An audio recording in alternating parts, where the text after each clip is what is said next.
My fellow Americans, I still can't believe you did it.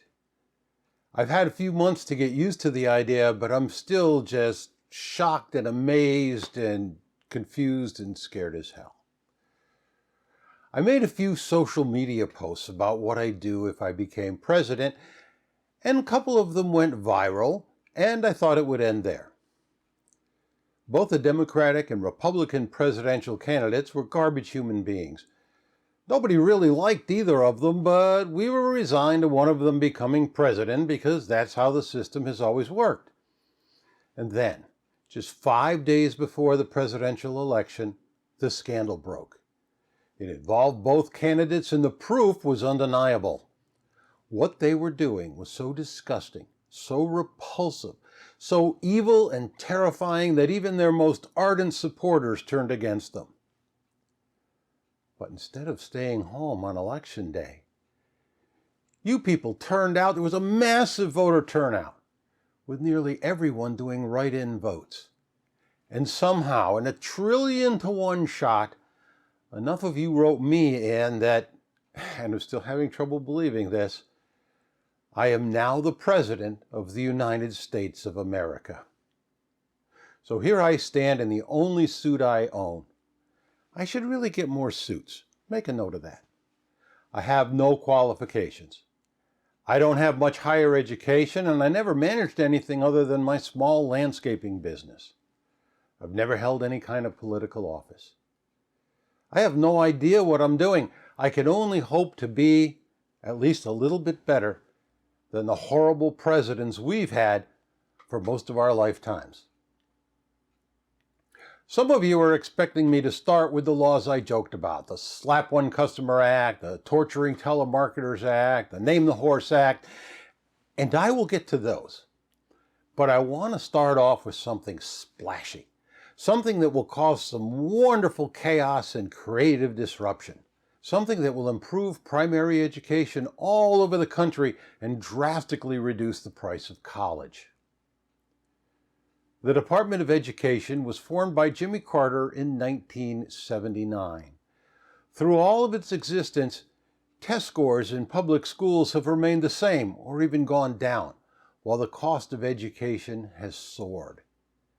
States spend an average of $13,000 per student per year. New York State spends $25,000 a year per kid and ranked 49th out of 50 states for literacy. With states spending nearly $200,000 to send a kid through the system, we should be surrounded by brilliant, educated people everywhere. Instead, half the population thinks we shouldn't be teaching Arabic numerals and can't find the United States on the globe. We are not getting our money's worth. Guaranteed student loans have let colleges and universities raise their prices by 500% above inflation, saddling people with decades of debt for degrees that are often worthless. I had a 20-year-old kid that I hired for my landscape business. He was very smart and a decent worker, and he had $20,000 in student loan debt. He thought he wanted to be a programmer, went to a very good school, and after a year learned that he hated programming and dropped out. It cost him $20,000 to learn that he hated programming, a debt that will follow him around for decades. If he hadn't had access to student loans, he would have gone to a community college instead and learned that he hated programming for just a few $1,000s. There are calls, often demands, that we forgive student debt. I'm not going to do that, but I will give people a way out. But first, let's kill the problem at the root. So here's my first executive order. 30 days from now, the Department of Education will cease to exist. We're going to lay off their employees, auction off the office furniture, and sell the office buildings. There will be no more student loans, no more Title IX, no more grants, no more rules and regulations, and no more federal edicts to colleges or public schools. The federal government spends $200 billion a year on education. Not all of it runs through the Department of Ed. For instance, the feds spend $23 billion a year on the No Child Left Behind Act. I'm getting rid of that too. There are grants and scholarships that come from other programs and departments that have to be paid for. No more. All gone. I just saved $2 trillion over the next 10 years. I will keep some research grants to go to universities, but that's mostly so I can punish them for being woke with an upcoming executive order. Since the feds are getting completely out of education, we won't need a Secretary of Education anymore. I'm eliminating that cabinet position and the support staff for it, so there's another million or so saved every year. Now, we're not going to be mean about it. All you hard-working Department of Education employees will be given full unemployment benefits, and we'll even be offering you training to help you find new jobs. However, you should avoid switching to another government job because most of them are going to be disappearing sooner or later.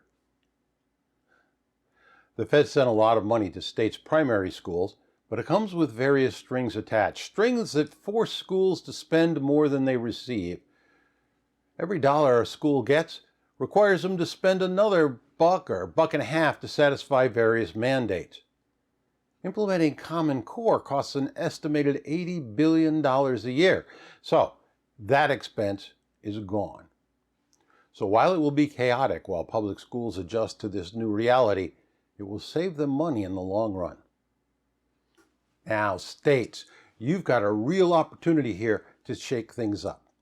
The first thing to do is get rid of teachers' unions. Their job is to preserve the status quo, and they're good at their job, and the status quo sucks. Get rid of the teachers' unions, and you'll be able to get rid of lousy teachers. Even better, you can reward the excellent ones. You must get rid of teachers' unions if you want to try new things. Maybe, just maybe, lining up kids in rows and having every one of them learn the exact same thing on the exact same day isn't the best way to teach them. If you get rid of the unions, you can experiment with charter schools, private schools, Montessori, homeschooling, unschooling, apprenticeships, and anything else that you can come up with. I'd love to see a few states experiment with eliminating government schooling entirely. They could just give parents education vouchers for half of what they're spending now and watch new private schools pop up everywhere. And educators, I'm sure you've got other ideas, so please share them in the comments. Let your imagination run wild. The end of federally guaranteed student loans will present a huge challenge to colleges and universities who have been overcharging their students for decades. They might have to lower their ridiculous prices. Maybe they should issue the loans themselves, which would give them a powerful incentive to teach their students something useful. Perhaps they can dig into their endowments. Maybe they'll come up with a unique way to finance things that hasn't been thought of before. Hey, colleges, you're supposed to be the smart ones. You figure it out. A lot of people have been asking, and many have been demanding, that we forgive student debt. Let me put it this way. No. You incurred the debt, and it's your responsibility. Forgiving student loans would be a slap in the face of millions of Americans who have worked and sacrificed for years to pay off their obligation. But I will give you a way out. Until now, student loans were not dischargeable in bankruptcy. Now they are. If you've been paying your loans regularly for at least 5 years, you'll be allowed to clear the rest via bankruptcy. Now, going through bankruptcy is no fun. It's tough, it's embarrassing, it's stressful, and it ruins your credit for a decade. It's not recommended. But if you're really suffering with a high student loan that you just can't get out from under, now you have a way out. I think all of these are good ideas, but I could be wrong. If you think we really need a Department of Education and a student loan program and all kinds of federal mandates that interfere with every aspect of teaching anybody anything, well, you can go back to it when I'm gone because there's no way I'm getting a second term. But for now, we've got a new plan. and I'm excited to see how it works out. So that's day one of my presidency, and I'm just getting started. Strap in and brace yourself. It's going to be a hell of a ride. If you enjoyed this, give me one of these.